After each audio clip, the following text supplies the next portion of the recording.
There you go. I think it's recording now, which is great. So yeah, thanks everyone for joining. Yeah, brief agenda for today, a few bits of news, and then I'll go through the online map. So thanks for your patience and bearing with me getting that done. I've not used Tableau or made a map before, so it took me slightly longer than I'd anticipated on that front. Perhaps my ignorance at the beginning of starting out, thinking, oh, it'll be quite straightforward, and it wasn't. But that's up, and we'll have a chat about that. And then Ian's going to speak us through on the great stuff he's been doing on the microplastics research, which you might have seen in the last newsletter, linked to that BBC News article about that. And then we'll have some time for some questions at the end. So first thing is about kit. And I've had this conversation with a few groups. I believe Ian might have spoken to you about this before. The nitrate strips. They had given me assurances a little while ago when they sort of were having stock issues, that everything was fine, it was going to be sorted. It isn't. It seems to be some sort of EU divergence compliance issue, which means the hack nitrate strips have been discontinued in the UK. I've found some different ones, which have, the hard thing was finding ones which seem to match results firstly, and also ones which have the same intervals, because a lot of them sort of going from the 0, 1 to 5, 10, etc. But we have found some. So once the stock we've got of the hack nitrate strips have run out, then we'll send those. The good news is they are actually cheaper. So for the same price, you get 50 rather than 25. So there's a silver lining there. But yeah, well, there'll be more to follow on that once we've got through all the hack strips, which are currently at Angling Direct. Another thing is, went and did some filming last week, or this week even, on the River Wharf for BBC Morning Live, talking everything monitoring. So the yellow boxes will get their TV appearance then. I'm waiting to find out what date they're actually going to release it for, but that is for World Rivers Day. It was a nice one where they approached us rather than us frantically chasing them for media stuff. BBC came to us for that. But yeah, there we met some members of the Boston Spa angling, and Andy was fantastic in getting everything sorted of that. He was on holiday in Greece and still pulled everything together and got there on the day as well. So yeah, big shout out to Andy for sorting all of that. And I'll send you the date once that's actually announced. The tap water story, again, delayed. We sent it around to a fair few national newspapers. The Guardian is going to run with it. They've said when that'll be, it's kind of out of our hands, but they've agreed to actually run the story at this point. So I'll let you know once that's actually confirmed. Yeah, and then on to the thing that I'm quite excited about anyway is the online map is now live, which I'm sure some of you will have been able to check it out. What I'll do today is just run through some of the key features of it and explain it's not the final version. It was produced with Michael Carpenter from Wyvers, who's got a similar interactive map there. And if you've seen Wyvers, it's the same as this, but with about 1 billion more pages. So I will work to get more pages, so there's more different things that you can do with it. But hopefully the goal is really, this means that we have to spend less time in the dreaded mega spreadsheet, and you can extract those details really quickly. So apologies whilst this looks across whilst I go onto the map.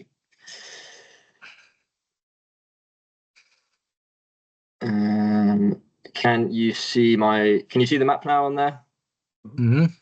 Yeah.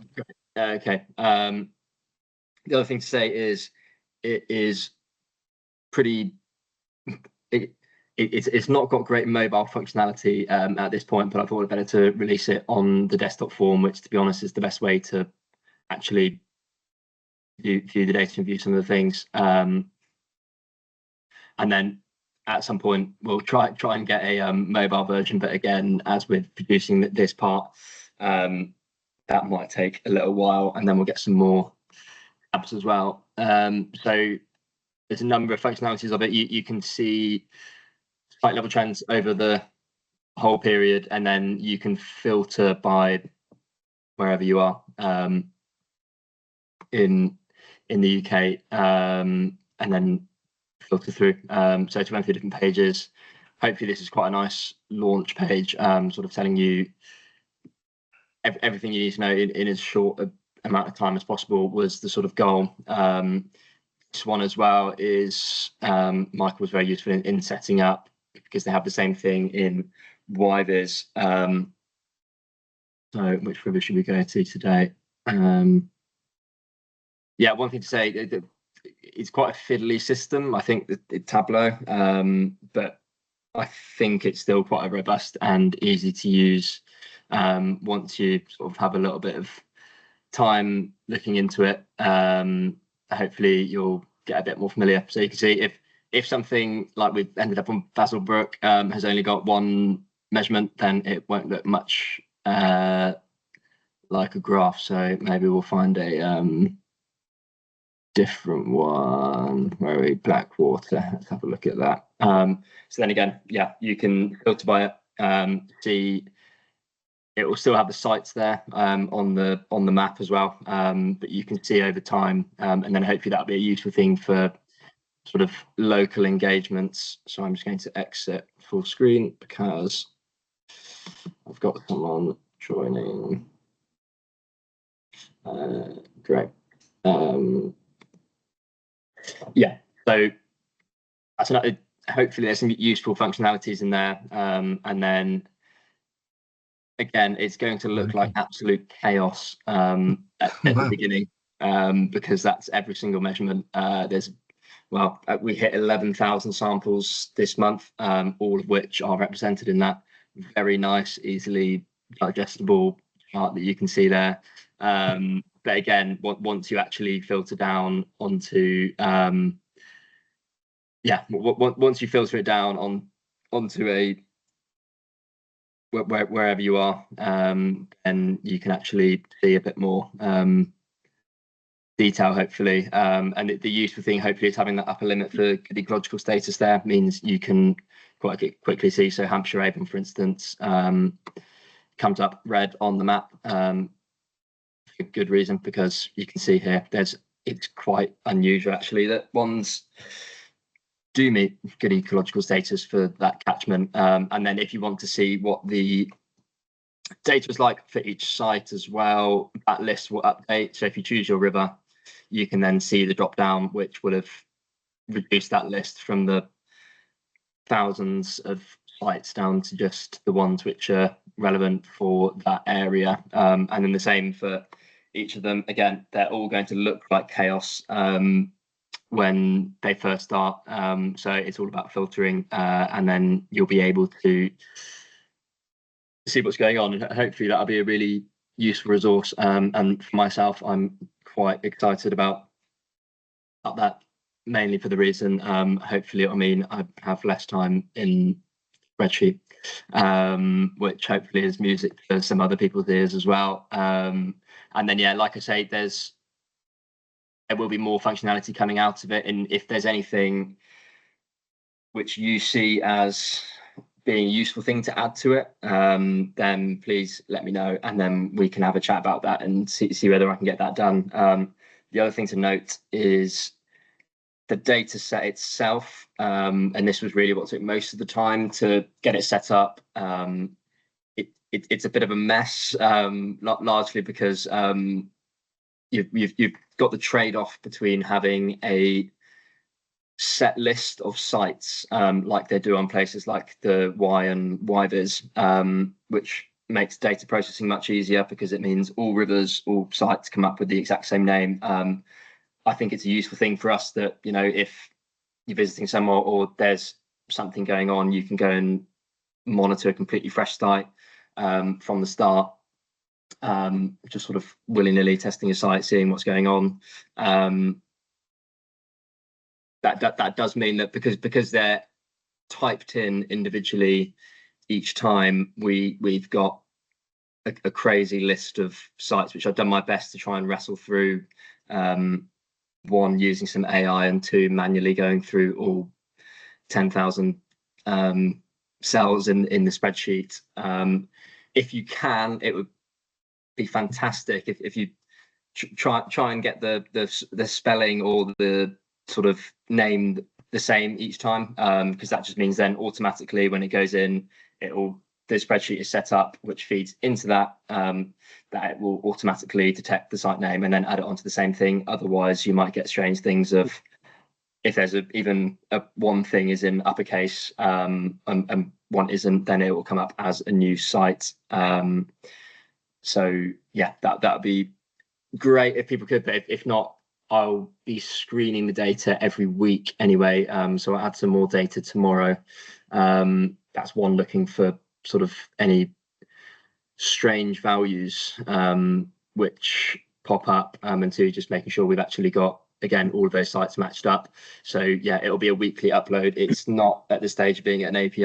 I'd tried to figure out how to do that, and if anyone's got any expertise for it to automatically link into EpiCollect, then that would be great. But from the way EpiCollect seems to be set up, I'm not sure that's possible at this stage. But we'll see.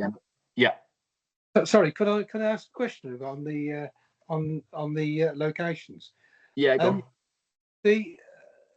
Has every location got a reference number? So, because that would certainly make things easier. They don't. They were assigned in order to produce it. I had to go through and use a GIS software to locate them by. So they got assigned sort of cluster numbers. But the problem was these weren't very precise. Because for instance, I think I set it up as a 40 meter, within a 40 meter radius would go down as the same site. But if someone's, say, gone just immediately upstream and immediately downstream of a sewage works, then they come up separately.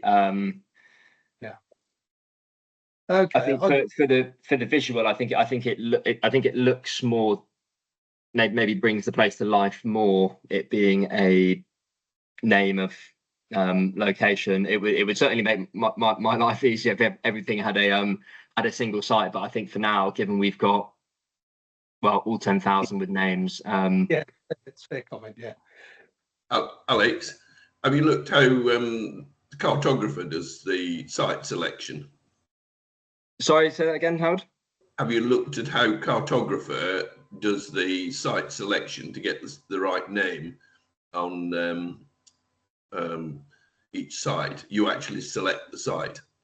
No, so I've not used. No, so the way it was produced was with, again, QGIS, and then going into Tableau. Maybe, do you think, would that be a useful thing to perhaps try and transition towards? Do you think it's a better tool?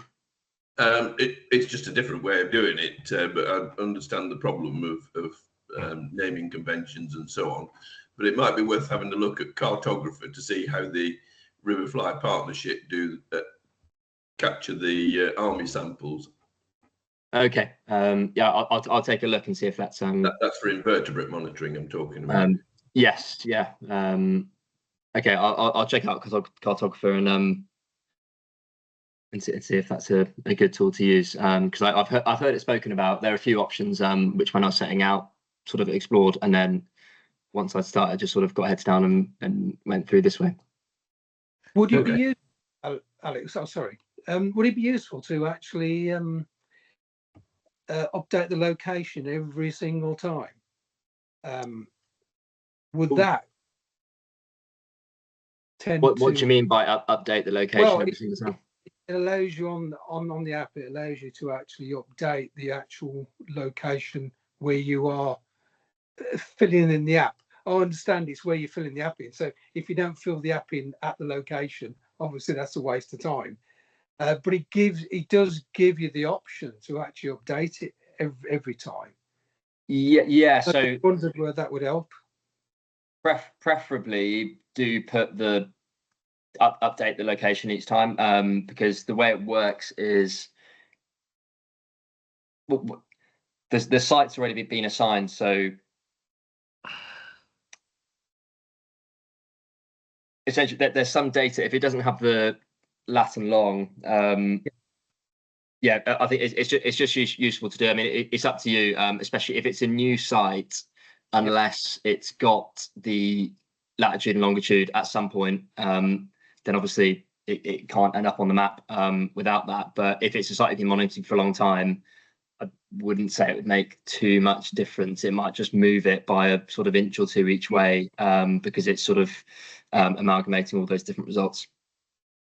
I just wonder where that's part of the way that the software actually identifies where the sample was taken from, those coordinates. Yeah, so it's run as a, not sure what you'd actually call it. Yeah, it just takes an average of all the different ones that have been given the same site name. Okay, can there be a range put on that one? So anything within 20 yards would be on the same.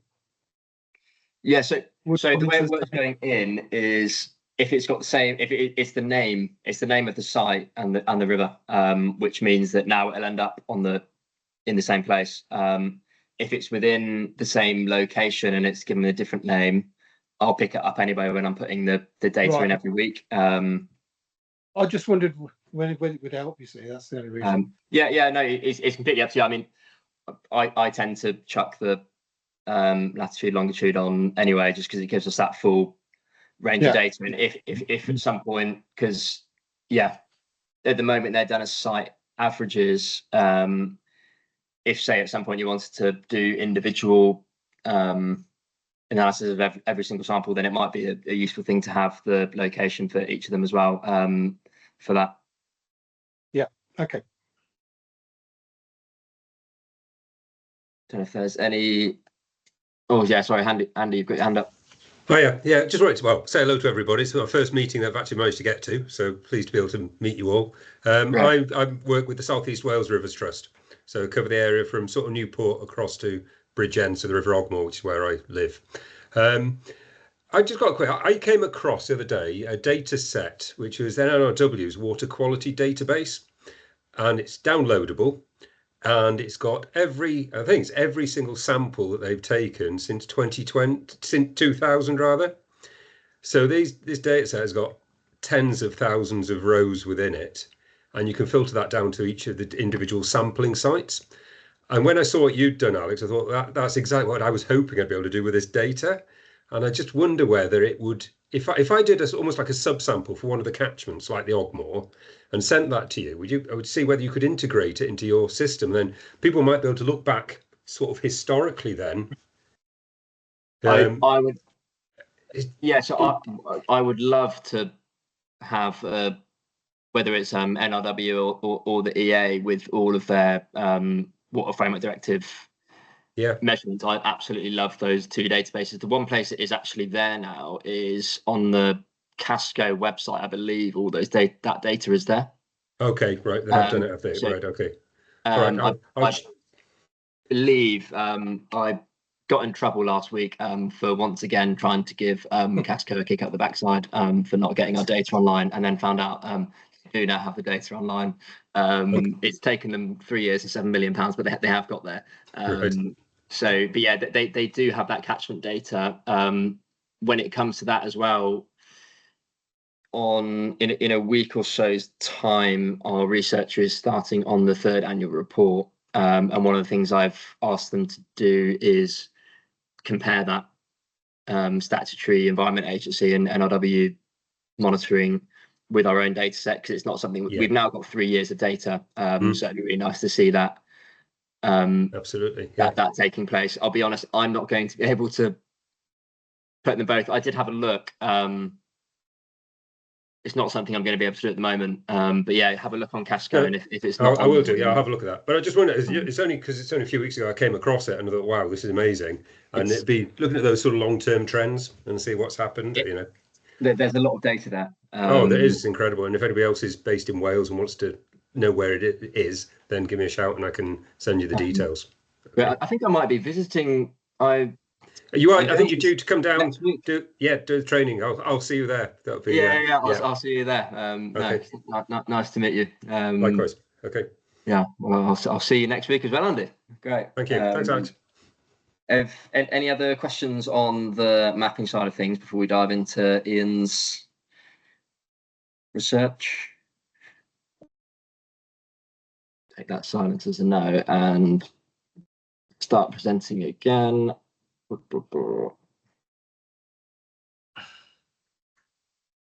Can we see the slides again now? Yeah, we can. Yeah, great. All right. Well, I'll hand over to Ian to speak us through some really exciting research he's been good at doing. Yeah. I'm not sure exciting is quite the right word, Alex, but I'll talk for a little bit and obviously ask questions. And yeah, you can see what adjective we all settle on at the end. So yeah, hi everyone. I'm Ian. I'm from the Apparition Restoration Community Interest Company. And on the next slide, please, Alex. So who are we? Well, we're a group of volunteers here on the Apparition. We formed a not-for-profit organisation. We're all about citizen science, and we've been using our yellow boxes on 10 sites since about 2023, and we have a group of volunteers who do monitoring, river fly, and other sorts of monitoring. And we also work with, when we have the opportunity, we work with the local universities and other experts. We do have a website which has all of our data on it for our local patch with some interpretation, and also some of the things we've published, some of the campaigns that we want to have. So on the next one, please, Alex. So this is where we are. So we're in central Hampshire. Some of you will know the Itchen. We're very much in the headwaters with our three chalk streams, the Arle, the Canover Brook, and the Cheriton, and it then flows down once those three headwaters join together at Ovington. It flows down through Winchester, through Eastleigh, and ends up in the Solent in Southampton. We do still have a beautiful river. We've got lots of brown trout. Sadly, the salmon are almost gone. I think we only counted 66 this season on the fish counter. The water voles are still clinging on. We're almost one of the last strongholds of the white-clawed crayfish. And some of you, I'm sure, will have fished these rivers, and you'll know the Chalk River is special partly because of the clarity of its water. And so my colleague Martin Miles has coined this slogan, "Clear but not clean," because we know although the waters are clear, that they're really not clean, and as a result of that, the ecosystem is not what it was, not what it could be. Next, please, Alex. Thanks.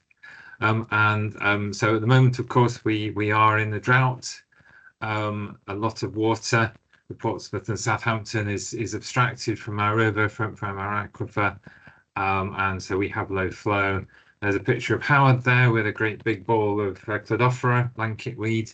Of course, when we have low flow, high temperature, and the levels of phosphate we have in the river, the algae, be they green or brown, can start to dominate, smother some of the weed.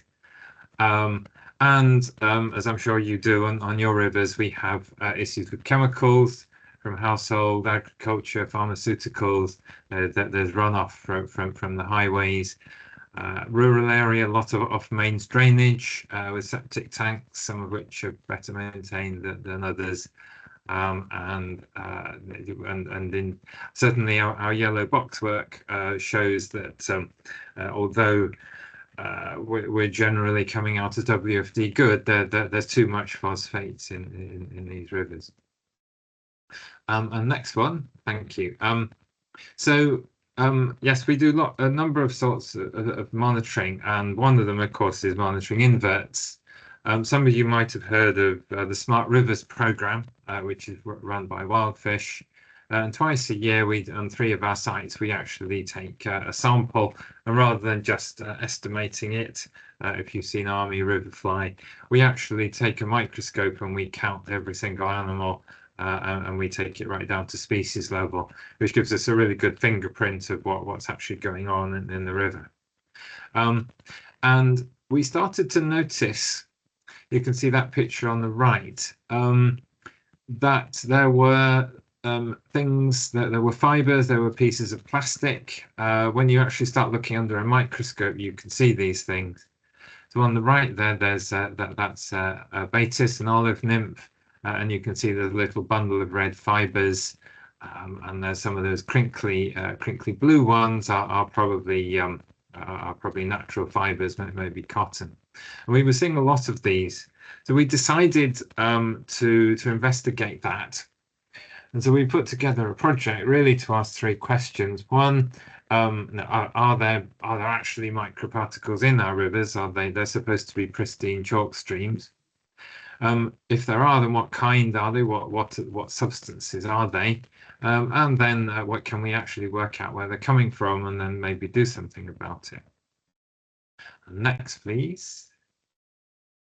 So we put together a project.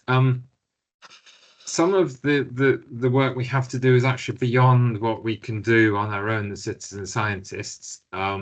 So we had to raise some money. We were very lucky to get some money from Southern Water, who of course have an interest in what's in the water, because some of it is being used for drinking water, as I said. And also our local wildlife trust via the Watercress and Winterbourne's lottery funded landscape partnership also gave us some money. That enabled us to team up with the University of Brighton, and Karina Chokan, who works with us. She's a professional ecotoxicologist, and she has been able to give us a lot of guidance on methodology, and indeed she does the analysis of the samples that we collect. Next one, please. This is actually how we do it. So the first thing to know, that blue panel on the right-hand side, microplastics are not evenly distributed in the water column. So little tiny particles, many less than a millimetre, they're quite light, then they float. And that picture comes from some previous work in Chichester Harbour. And so predominantly the microplastics are in the top 5 millimetres of the water column. A bit different in a flowing river. A lot of the work on microplastics has really been around the ocean. So here we've had to adapt some of the methods to work in a river. So to look at that top 5 millimetres, we have the dip pane method. And the middle picture there, we've got Sue and Helen actually doing that. So essentially, we take a glass pane, we dip it in the water about 20 times, and through static electricity, those particles in that very top layer, where they actually adhere to the glass pane via static electricity, and we can then scrape them off and actually take them away as a sample. We also then we take the next 10 centimetres on the left-hand side there. We're just sort of skimming with a beaker, and there's Rob standing in one of our Winterbournes, which is now quite dry. Just taking a large amount of water with a beaker. And the third method we use is a sieve. So we have a sieve which can go down to 1/8 of a millimetre to catch particles that are very small. And the advantage of the sieve is if you know how fast the water is flowing and you hold it there for 5 minutes, then you can process thousands of litres of water through the sieve, and you can then get a figure, well, this is how many particles there were per litre. And of course, the most important ingredient is a team. So there's 5 of us who've been working on this since the beginning of the year. And the other thing we have to be really careful about is that things don't drop off our clothes. So we're all very careful about how we avoid contamination. And on the next slide. So here's Karina. She's in her lab at Brighton. She's got a sophisticated microscope there, what one we couldn't afford as a citizen scientist. And there is a painstaking process of we vacuum filter the water, and we send off little cellulose filters in a petri dish, and they then examine them particle by particle to see what we've actually found. The other useful tool they've got is a spectroscope.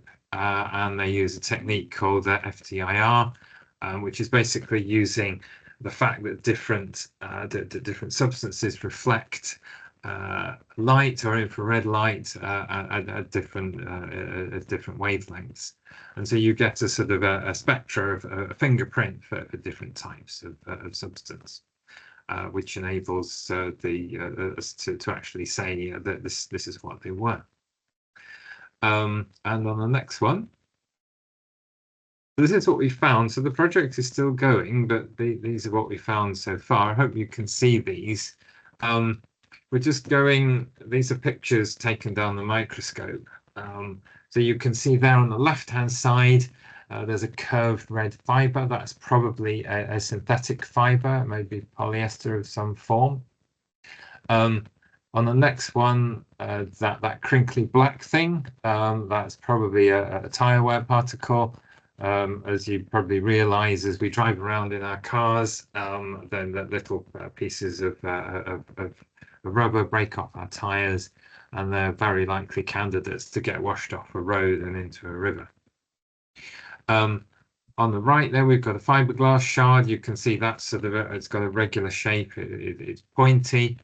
And on the bottom tier of pictures, we've got that's a natural fiber that's crinkly. It doesn't look as if it was sort of extruded with a piece of plastic. And all of these things are tiny, so they're between 0.2 millimeter and 1.5 millimeters. So most of them you can't see with the naked eye. And the headline findings so far. We have found widespread microparticles and fibers in the places that we've sampled. To our surprise, it's actually the fibers that dominate rather than the actual particles.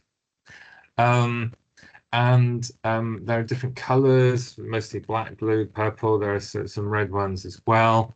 And we expected that we would find variation across the sites. We were hoping that we could say, well, we found this on this site, we didn't find this on this site, and therefore it's coming into the river somewhere between these 2 points.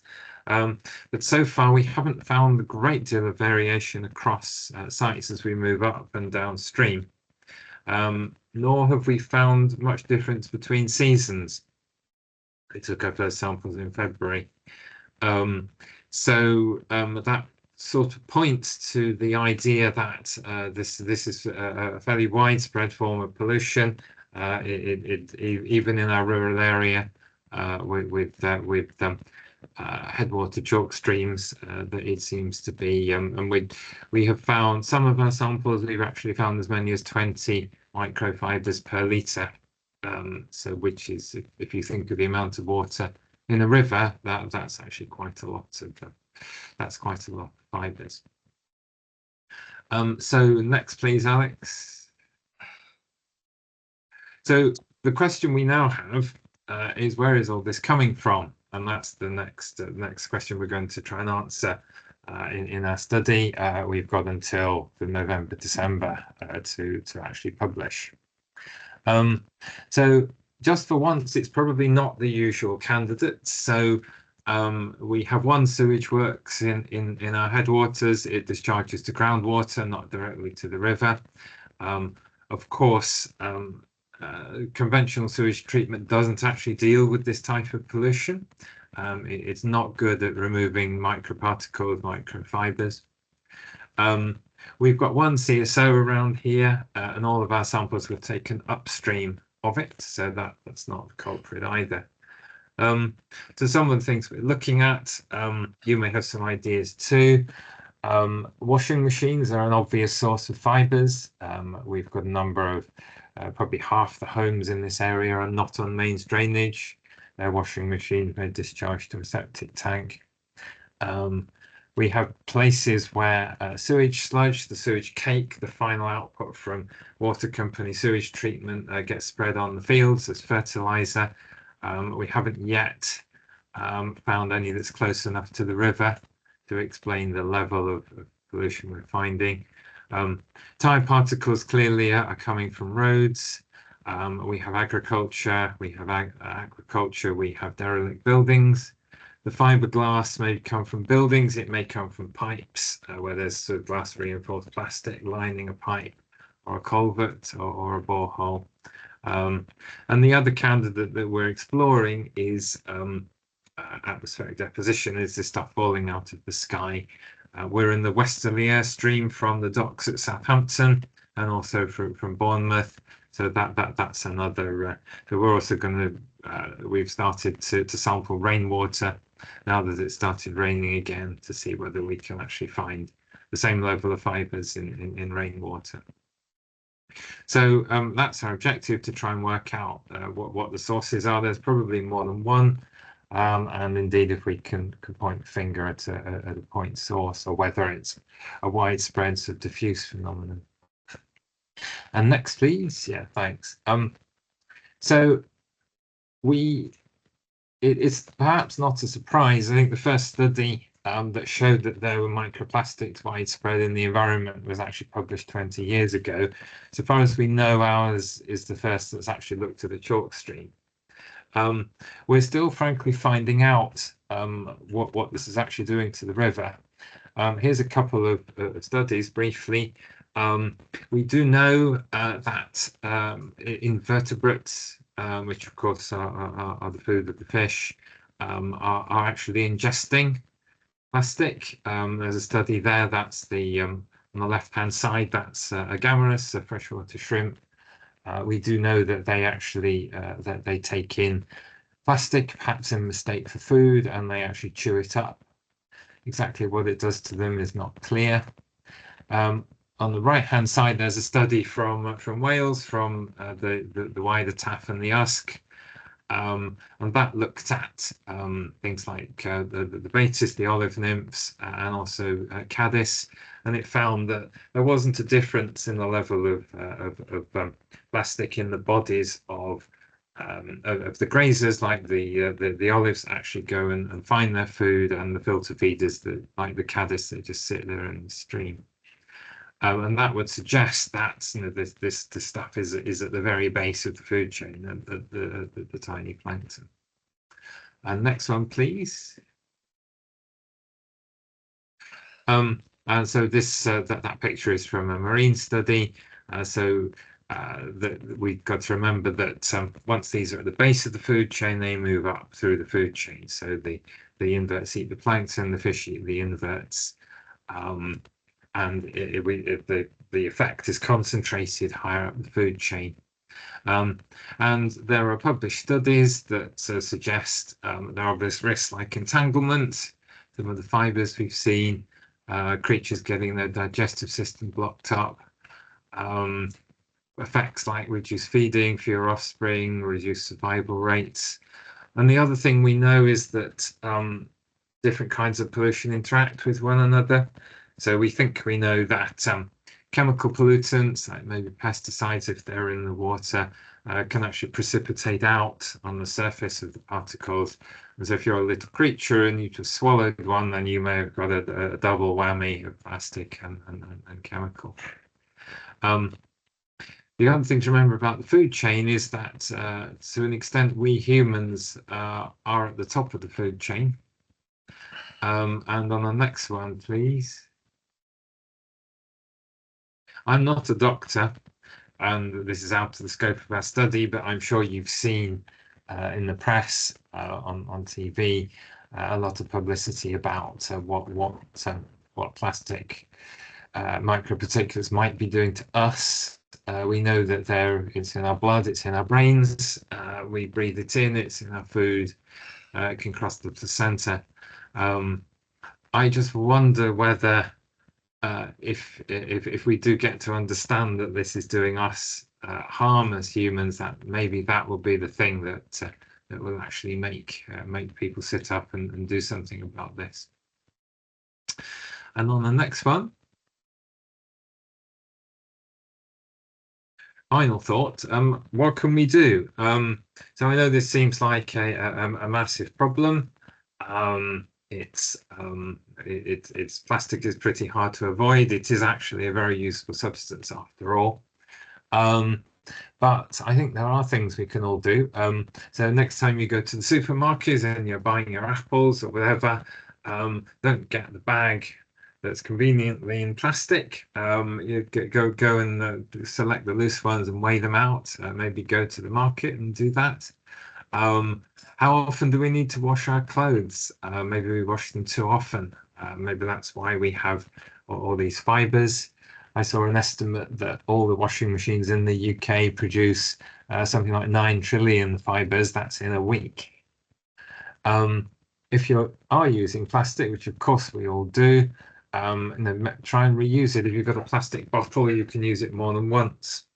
Let's remember that half of the plastics we use are actually single use. Use them once, throw them away. And when you see on David Attenborough, you see plastic in the ocean, it's estimated that 80% of that was deposited on the land. It got washed into a river, and then the river transported it to the sea. So if we can keep plastic out of our river, then that will help the marine ecosystems as well. On the subject of fibers, which we found so many of, UK washing machines sold in the UK don't currently come with any filter that's going to deal with anything small. You can buy an external filter. In most kitchens, though, like mine, the washing machine fits very closely under the units. But there are things like the Guppy Friend there in the picture, so you can put your washing in a bag, particularly if you have synthetic fibers. Then the Guppy Friend, the little bag, will let the washing detergent through, and it'll keep the fibers in to a degree. So that's something, a simple, cheap thing we can all do. And the image on the right is actually from Which actually had an article on this topic in September, and pick one at random. If you're a tea drinker, bad news, a lot of brands of tea bags actually do have plastic in them. They're often used as a sealant, and you can imagine what happens when you dump your tea bag in hot water. So loose leaf tea or some eco-friendly tea bags may be a better choice. And if these seem like small things, well, yes, but if we all do a small thing, then that adds up to a big thing if everyone's doing it. Okay, and last one, yes, a nice graphic from generated by one of my colleagues using AI. So that's our project so far. We're hoping to publish at Christmas a final report. I hope that was well, exciting. You can choose the word. Happy to take any questions. Can I just make a comment, Alex? I thought it was a fantastic presentation. Thank you, Ian. I thought it's really just so clear the way you presented it all, and it ties in with a lot of work that I've been involved in with my Non-Rivers Trust hat on here in Wales. And I was only in a meeting up in Bangor University last week where we were looking at a sort of health and plastics project that some of the researchers across Wales are looking to pull together. So yeah, and some of the things, and one of the things that was looking at, there was a presentation, in fact the presentation was yesterday at a Blue Carbon Forum that I helped to run, and they were looking then at the impact of seagrass or eelgrass on and its ability to sort of trap microplastics in the sediments. And I wondered then whether there was a parallel sort of with chalk streams and with ranunculus, and what's happening there, and is that acting almost like a filter for it perhaps, and taking the particles into the sediment. But I guess that's another stage of the research, you know, going forward. But yeah, absolutely fascinating though. Thank you. Yeah, thanks, Andy. No, that's we did think about, could we look at the impact on the weed, on the plants. We decided it was too hard. I mean, ranunculus is quite seasonal. Also, I think it doesn't, if you look at, of course, ranunculus is a keystone species, but usually there's a gap between the substrate and the ranunculus. But that's it traps less silt than other things like parsnip. So, but that's exactly that was the exact parallel with what they were finding with the seagrass. There was that gap, and what impact did that have? And it seemed to, yeah, what I'll try and do is dig out if I can get hold of the presentation, and I'll send that across to you, just so you can see. Yeah. But I understand, you know, you can't do everything, can you, with a project? No. It can No, but I think it's important we share knowledge. So yeah, it'd be really interesting to see that. Cool.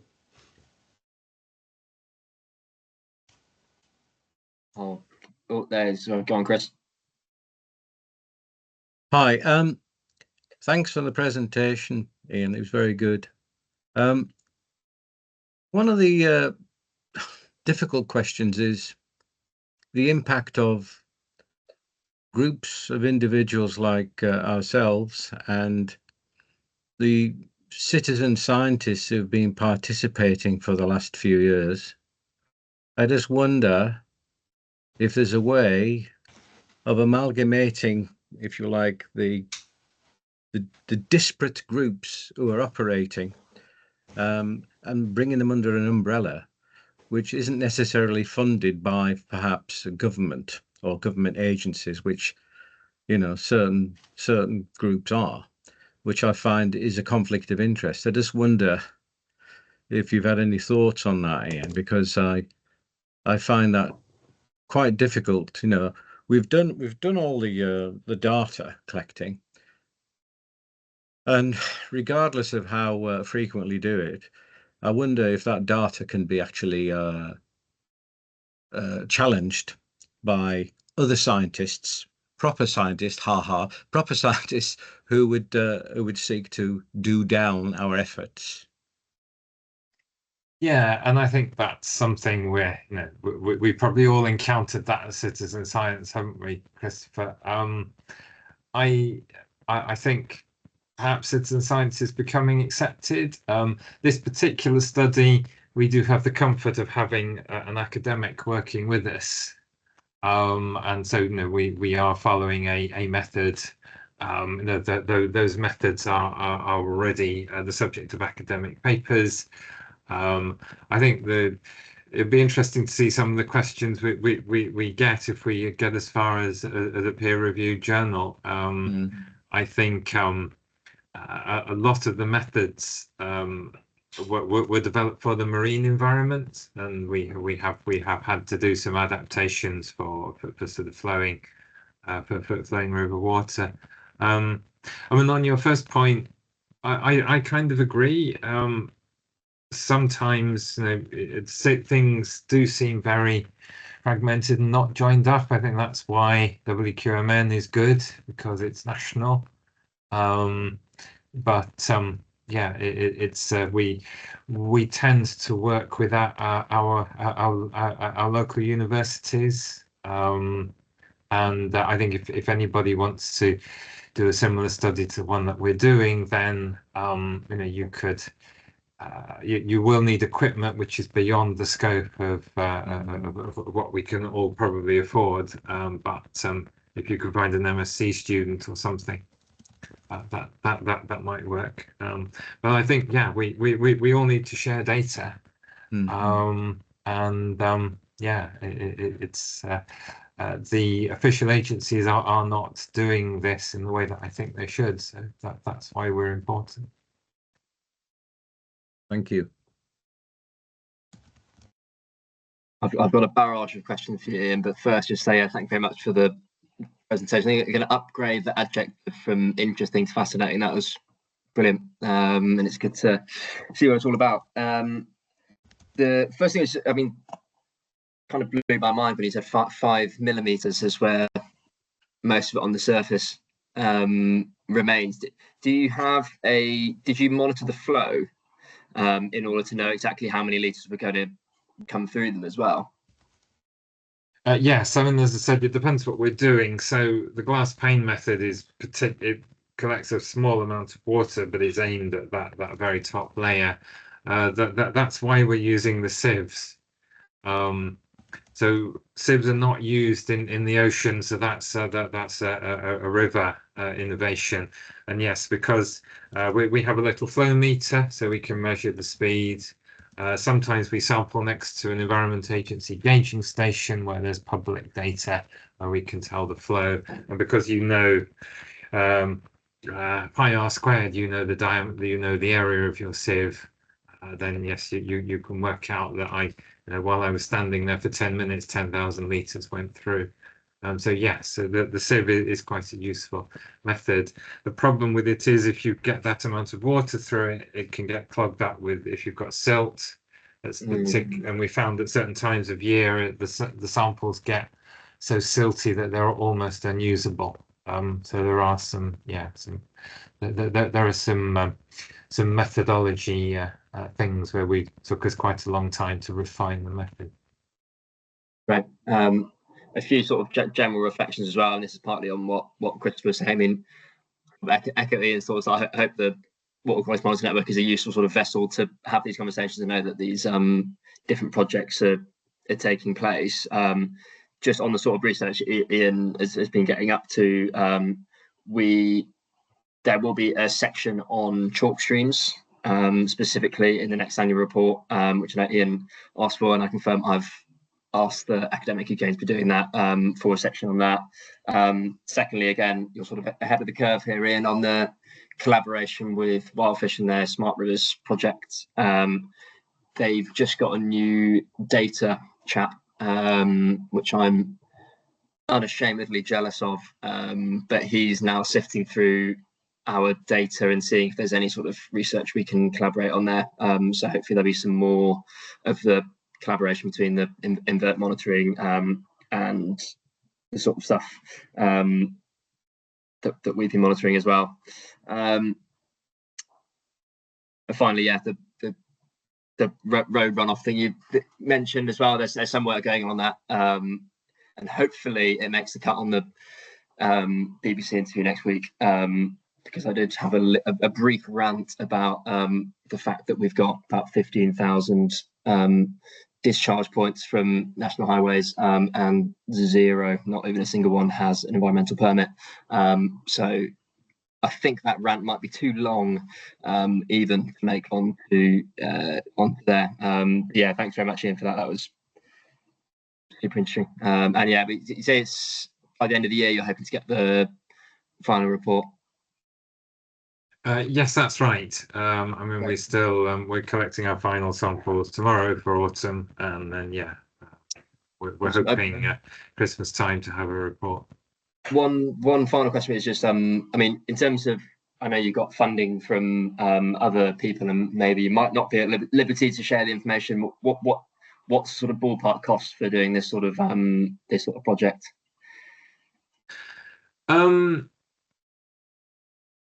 I think I probably can't name a number, but it wasn't 5 figures, but it wasn't far away from being 5 figures. I think probably it's the academic time, which is the expensive thing. If we had been in the oceans, it would probably have been cheaper because there's less novelty.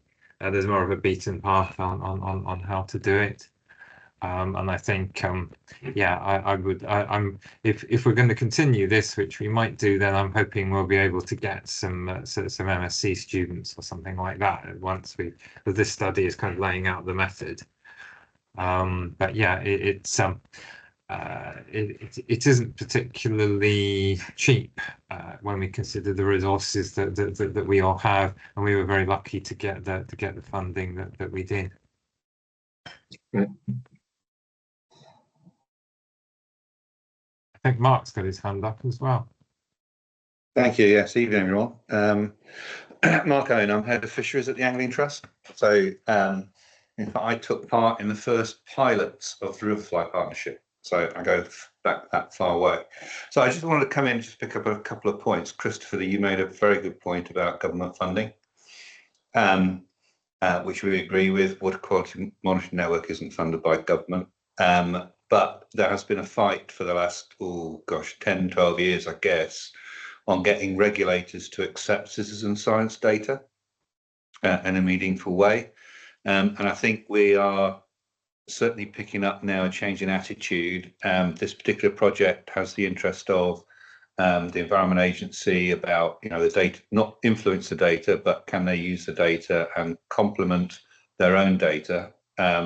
And we're getting similar signals on the estuary Water Quality Monitoring Network side as well.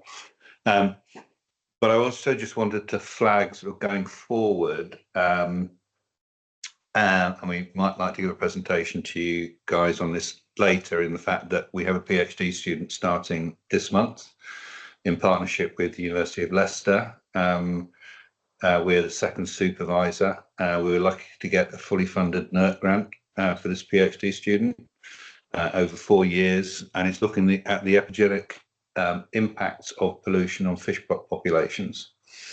Which is cutting edge. It's the first time this has been done on fish. Other land mammals, invertebrates has been done, but not on fish. And we're looking at what is the epigenic signature of high pollution exposure. Can this signature be erased if pollution is removed? And is the signature heritable across populations? So we will be doing this on roach to start with, and we will be doing it in controlled environments on different generations of roach populations. So that is quite an exciting development for us. It's the second fully funded NERC project that we've been second supervisor to over the years. So just wanted to flag that one to you.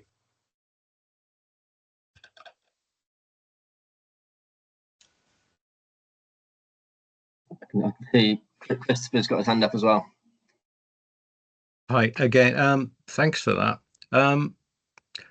If there's any comfort to be had, I will say this to you. I'm on the executive of the Birmingham Anglers, so I declare my interest in the angling fraternity. We have a number of members who are collecting data using citizen science, and it came up in a conversation where they wondered about the virtue of maintaining our relationship, is like collecting data. And this might be useful to all of you, in as much as I made a reference to a book called On the Map, and it talked about or related the story of the Ordnance Survey. And the intriguing thing was that the conclusion of the book, or near the end of the book, I'll ask you this question: using trigonometry and a base down in the southern England of a mile, they started doing trigonometry throughout the UK. And the intriguing thing to me was when they mapped the entire coast of England, Scotland and Wales, can you guess what the disparity was after doing all those calculations and using those chains, those big 22-yard chains? Remember those? Those of you of a certain age? Guess how out they were at the end of the entire country, at the end of the completion of the Ordnance Survey. Would anybody like to guess? No? I've read this, Christopher, but I've forgotten the answer. Well, it was 8 inches. Wow. And that was verified by satellite. 8 inches they were out in their maps. So that amount of data collected by all of us, thousands of samples, 11,000 each month, will conclude, I don't doubt, that will be 8 inches out, 20 millimeters out at the end of it. That's all I'll say, but it's phenomenal, isn't it, that human beings can calculate that and the discrepancy is negligible.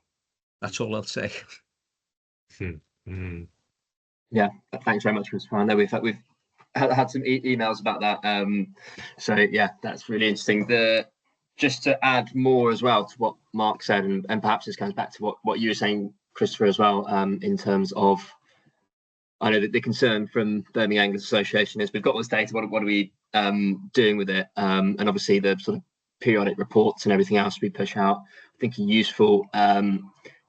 Also, I've now shared, I had conversations a few months ago with the Environment Agency and Natural England about water quality monitoring network and what we're doing. They have grown a lot, especially with the hiring of more area fisheries support officers. If you haven't been in contact with yours, and they've shared a list of all of them, and we can put you in touch because they're really, really good contacts just for verifying data, because they know the HANA devices we've got are not quite as good as the regulatory standard ones, but they are close enough that they will actually listen to it. And yeah, they were excited to hear about the map once it went online. So I've shared that with them this week, and hopefully that'll reopen conversations again. And one other thing on that is there is a new consortium which has been set up. This came out of the River Summit in the summer, where there was a focus group on citizen science in the river space. So it's a really broad church, which is including, there's figures from the water industry. I've asked the regulators to join. I hope they will. I'd be a bit foolish if they don't. A load of environmental NGOs, and also people who make monitoring devices as well. So in terms of trying to influence regulator and feeding into the kind of review, we'll be submitting a sort of joint, I'm not sure how much agreement we'll be able to get given how broad a church it is, but a joint thing of how we can do this better, because like you say, it seems to happen all the time, and at least in every meeting we have, that we need to communicate more and work together to actually work out how we can do monitoring better, and that's across the whole industry. So there's work going on to try and make them listen to us, and I think especially with the new Environment Secretary coming in, it seems like the framing we've sort of agreed on is we're essentially, as citizen scientists, providing sort of it's free labour and good quality data. So if they're sort of trying to pinch their pennies and want to be able to monitor the environment, then they need to listen to groups like us and other ones. So yeah, there's a bit of a spiel about other stuff going on, but yeah, they have made progress, the regulators, in listening to us, and hopefully they can be pushed to do even more. Right. Does anyone have any more questions on Ian's research or anything else at all before we close up for the evening?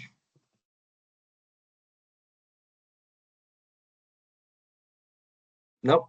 All right. Well, thanks a lot for joining again. Nice to, every week there's more faces put the name, so it's nice to meet some of you. And thanks very much, Ian, for doing the research in the first place, and also presenting it today. And I'm sure we'll all have a keen eye on when that comes out towards the end of the year. But unless anyone's got any final remarks, then I'll end it here. And if you're really eager, there'll be a recording sent out so you can rewatch again. Yeah. Great. All right. Well, thanks very much, everyone, Thanks, Alex, for your time, and we'll catch you all again in a month or so's time. Cheers all. See you next week, Alex. Thanks, everyone. Thank you. Again. Bye. Yeah, see you next week, Andy, as well.